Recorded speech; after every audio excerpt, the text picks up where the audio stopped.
بسم اللہ من الشیطان الرجیم بسم اللہ الرحمن الرحیم معزز ناظرین السامعین السلام علیکم۔ میں آج آپ کے سامنے سورۃ بقرہ کی آیت نمبر 67 تلاوت کرنے کی جرات کر رہا ہوں اور انشاءاللہ اس کے ترجمہ اور تشریح بھی آپ کے سامنے بیان کروں گا۔ اعوذ باللہ من الشیطان الرجیم بسم اللہ الرحمن الرحیم وَإِذْ قَالَ مُوسَىٰ لِقَوْمِهِ إِنَّ اللَّهَ يَأْمُرُكُمْ أَن تَذْبَحُوا بَقَرَةً قَالُوا أَتَتَّخِذُنَا هُزُوًا قَالَ أَعُوذُ بِاللَّهِ أَنْ أَكُونَ مِنَ الْجَاهِلِينَ قَالُوا لَنَا رَبُّكَ يُبَيِّنْ لَنَا مَا هِيَ قَالَ إِنَّهُ يَقُولُ إِنَّهَا بَقَرَةٌ لَا فَارِضٌ وَلَا بِكْرٌ عَوَانٌ بَيْنَ ذَلِكَ فَافْعَلُوا مَا تُؤْمَرُونَ قالوا لنا ربك يبين لنا ما لونها قال إنه يقول إنها بقرة صفراء فاقع لونها تسر الناظرين قالوا لنا ربك يبين لنا ما هي إن البقرة تشابه علينا وإن إن شاء الله لمهتدون قال إنه يقول إنها بقرة لا ذلول تثير الأرض ولا تسقي الحرث مسلمات لا شر فيها قالوا الآن جئت بالحق فذابوها وما كادوا يفعلون۔ اس آیت مبارکہ میں اللہ تعالیٰ نے بنی اسرائیل کا وہ قصہ بیان کیا ہے جب ایک قتل ہو گیا اور کوئی بھی اس کو ماننے کی تیار نہ تھا، بلکہ ایک دوسرے پر الزام تراشی کرتے تھے اور دوسرے کو ملزم ٹھہراتے تھے۔ قریب تھا کہ جنگ و جدل شروع ہو جاتا اور خون خرابہ مزید بڑھ جاتا، تو ان لوگوں نے حضرت موسیٰ علیہ السلام سے عرض کی، یا حضرت آپ فیصلہ فرما دیجئے۔ اس کے بعد کا پورا واقعہ ان آیات میں جو آپ کے سامنے تلاوت کیا اور بیان کیا گیا ہے کہ جب حضرت موسیٰ علیہ السلام نے ان سے کہا کہ اللہ تعالیٰ فرماتا ہے کہ تم ایک گائے کو ذبح کر دو، لیکن کیونکہ وہ یہ نہیں چاہتے تھے لہذا انہوں نے ہیلے بہانے شروع کر دیے۔ کبھی کچھ کبھی کہتے تھے کہ وہ ہمیں بتائیے اس کا رنگ کیسا ہو، وہ کیسی ہو، اس کا عمر کیا ہو۔ اس سب کے جواب میں اللہ تعالیٰ نے اس آیت مبارکہ میں پورا واقعہ بیان کیا ہے۔ جب سارے سوالات ان سے ختم ہو گئے تو انہوں نے سر جھکا دیا اور گائے کو ذبح کرنے کے لیے تیار ہو گئے، کیونکہ ان کے پاس اور کوئی سوال باقی نہیں رہا تھا۔ تو اللہ تعالیٰ نے آخر میں فیصلہ فرما دیا، فذبح ہوا وما كادوا يفعلون، اس نے اس گائے کو ذبح کیا اور لیکن وہ یہ کام کرنے والے نہیں تھے۔ دیکھیے مسئلہ یہ تھا کہ وہاں قتل ہو گیا تھا اور اس کے قاتل کو پکڑنا تھا۔ اب سوال یہ پیدا ہوتا ہے اس قاتل کو پکڑنا تھا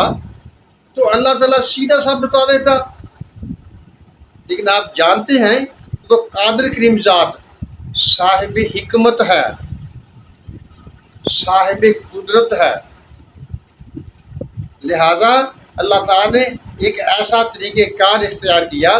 جبکہ ان لوگوں کو اس بات کا بھی علم ہو جائے کہ اللہ تعالیٰ ہر چیز پر قادر ہے اور مردوں کو بھی زندہ کر سکتا ہے۔ اس کے ساتھ دو واقعات اور بھی قرآن مجید میں ہوئے ہیں۔ ایک واقعہ تو اس وقت ہوا تھا جب حضرت ابراہیم علیہ السلام نے اللہ تعالیٰ سے عرض کی، اے اللہ تعالیٰ تو مردوں کو کیسے زندہ کرتا ہے؟ تو اس کے جواب میں اللہ تعالیٰ نے پوچھا، اے ابراہیم کیا تجھے یقین نہیں ہے، کیا تیرا ایمان نہیں ہے؟ تو جس کے جواب میں حضرت ابراہیم علیہ السلام نے فرمایا تھا، ہاں ایمان تو ہے لیکن میں اپنے دل کی تسلی کے لیے کہتا ہوں تاکہ میرے دل کی تسلی ہو جائے۔ تو وہاں اللہ تعالیٰ نے کیا طریقہ اختیار کیا؟ ابراہیم علیہ السلام نے فرمایا کہ تم ایسے کرو، 4 مختلف جانور لو اور ان کو سدھاؤ کہ وہ تم سے مانوس ہو جائیں اور تمہاری بات کو سننے لگیں، اور پھر ان کو ذبح کر دو اور ان کے گوشت کر کے آپس میں ملا دو اور مختلف پہاڑیوں کی چوٹیوں پر رکھ دو، اور جب تم آواز دو گے تو وہ تمہارے پاس دوڑتے ہوئے آئیں گے۔ حضرت ابراہیم علیہ السلام نے بھی ایسا ہی کیا اور جواب میں ایسا ہی ہوا، وہ چاروں جانور زندہ ہو کر حضرت ابراہیم علیہ السلام کے پاس آ گئے۔ دوسرا واقعہ، جب حضرت عزیر علیہ السلام نے ایک بستی پر سے گزرے تو دل میں خیال آیا کہ یہ بستی تباہ برباد ہو چکی ہے، اللہ تعالیٰ اس کو کیسے زندہ کرے گا؟ تو اللہ تعالیٰ نے اسے وفات دے دی، پورا 100 سال ان پر موت طاری رہی، پھر ان کو زندہ کیا اور کہا دیکھو اپنے گدھے کی طرف دیکھو جس کی ہڈیاں تک گل چکی تھیں، اور کھانا جو کہ بالکل خراب نہیں ہوا تھا، اس کی خوشبو تک بحال تھی، وہ تازہ تھا۔ اور یہاں جب حضرت موسیٰ علیہ السلام کو کہا گیا کہ ان سے کہو کہ گائے ذبح کرے، جب گائے ذبح کی ان لوگوں نے تو کہا کہ اس کا ایک ٹکڑا لے کر اس مردہ آدمی کو لگا دو۔ جب اس مردہ آدمی کو لگایا گیا تو وہ زندہ ہو گیا اور اسے پوچھا گیا ہاں تمہارا قاتل کون ہے؟ اس نے قاتل کا نام بتایا۔ صاحب حکمت خدا ہے، اس کا ہر کام کرنے کا ایک انداز ہے اور اس میں حکمتیں پوشیدہ ہوتی ہیں۔ یعنی ان سب لوگوں کو بھی، بنی اسرائیل کے لوگوں کو بھی یہ معلوم ہو گیا کہ جس طرح اللہ تعالیٰ نے اس شخص کو دوبارہ زندہ کیا ہے تو اسی طرح سے قیامت کے دن بھی وہ لوگوں کو زندہ کرے گا۔ یہاں ایک بات اور بیان کی جاتی ہے کہ انسانی جسم جو اگرچہ گل سڑ جاتا ہے لیکن اس کی ریڑھ کی ہڈی میں ایک چھوٹا سا دانہ ہوتا ہے جو کہ نہیں گلتا، نہ وہ آگ میں سڑتا ہے نہ وہ گلتا ہے، اور قیامت کے بعد اللہ تعالیٰ جب انسانوں کو زندہ کرے گا تو اسی ایک وہ چھوٹے سے ریزے سے پورے کا پورا انسان کو بنائے گا۔ وہاں جب حضرت ابراہیم علیہ السلام کو کہا کہ فَصُرْهُنَّ إِلَيْهِ، ان جانوروں کو خود سے مانوس کر لیں، اس میں بھی راز تھا۔ جب عزیر علیہ السلام کا واقعہ ہوا اس میں بھی راز تھا، اور یہاں بھی راز ہے۔ یہ خدا تعالیٰ کے راز ہیں جو وہ مختلف طریقوں سے بیان کرتا ہے۔ تمام جب عالم ارواح کو پیدا کیا گیا تھا تو وہاں اللہ تعالیٰ نے پوچھا تھا الستو بربکم،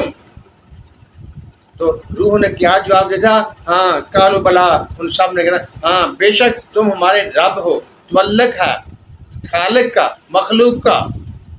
اسی طرح سے ان تینوں واقعات میں وہی تعلق کی نشاندہی ہو رہی ہے کہ اس کے طریقے مختلف ہوتے ہیں لیکن تعلق بحال رہتا ہے۔ وہ قادر خدا، وہ حکمت والا خدا ہر کام مختلف طریقوں سے کرتا ہے، مختلف اس میں سے حقیقتیں آشکار کرتا ہے۔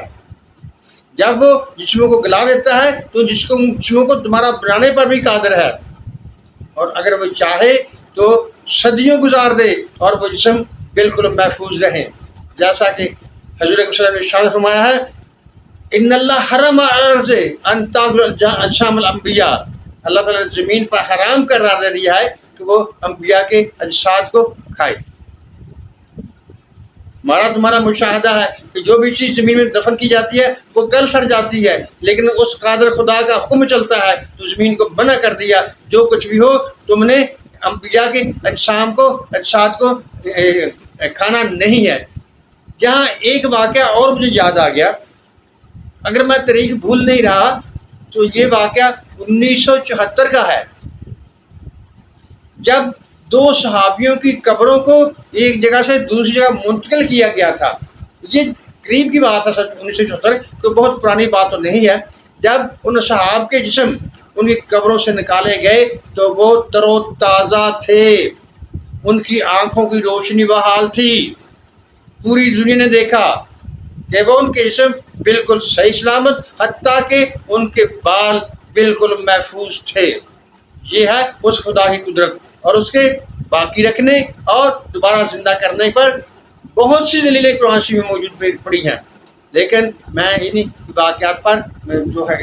اکتفا کرتا ہوں، اور آخر میں یہ بات کہتا ہوں کہ ہمیں اپنے ایمان کو مضبوط قائم رکھنا چاہیے، اور اس بات پر ہمارا پختہ ایمان ہونا چاہیے کہ جس طرح اللہ تعالیٰ نے یہ کائنات بنائی ہے اس طرح اس کائنات کو ختم کرنے کے بعد پھر دوبارہ ان سب کو دوبارہ پیدا کرے گا، دوبارہ اٹھائے گا، اور ہم سے ہمارے اعمال کا حساب لے گا۔ معزز ناظرین سامعین، جب ہمیں اس بات پر پختہ یقین ہو جائے گا کہ ہم نے حساب لینا ہے تو ہم کوشش کریں گے کہ ہم سے اچھے اعمال ہوں، اور اگر کمی کوتاہی ہو جائے تو اس کی رب سے معافی طلب کریں، اس سے معافی کے خواستگار ہوں، کیونکہ قرآن شریف میں اللہ تعالیٰ نے ایک دفعہ یہ بھی ارشاد فرمایا ہے کہ اگر تم گناہ نہ کرو تو میں تمہیں ختم کر دوں اور تمہاری جگہ ایسی قوم کو لاؤں جو گناہ بھی کرے اور گناہوں کی معافی بھی مانگے۔ معزز ناظرین سامعین، گناہ کرنا انسان کی جبلت ہے، لیکن اصل بات یہ ہے کہ گناہ ہو جائے تو اسی در پر جھکنا چاہیے، اسی در پر سے معافی مانگنی چاہیے، اسی قادر کریم سے اپنی خطاؤں اس کے سامنے، اسی خدا کے سامنے اپنی خطاؤں پر شرمندہ ہونا چاہیے۔ یہی چیز اللہ تعالیٰ کو بہت پسند ہے۔ جیسے کہ بزرگوں نے ایک مثال دی ہے، بچہ جس کو ماں مارتی ہے، اسے کسی چیز کے لیے ضد کرتا ہے اور ماں اس وقت مہیا نہیں کر سکتی تو اسے ڈراتی ہے، دھمکاتی ہے، لیکن وہ بچہ پھر لوٹ کر ماں ہی کی طرف آتا ہے۔ یہی وہ عمل ہے جو اللہ تعالیٰ کو سب سے زیادہ پسند ہے کہ اگر ہم سے کوئی خطا ہو جائے تو اسی کے در پر جھکے، اسی سے معافی مانگے، اسی سے اپنی امیدوں کو وابستہ رکھے۔ معزز ناظرین سامعین، اللہ تعالیٰ ہم سب پر اپنی رحمت کی بارش کرے اور ہمیں سچ بولنے، سچ سننے، سچ پر قائم رہنے کی توفیق عطا فرمائے۔ آمین۔ اللہ حافظ۔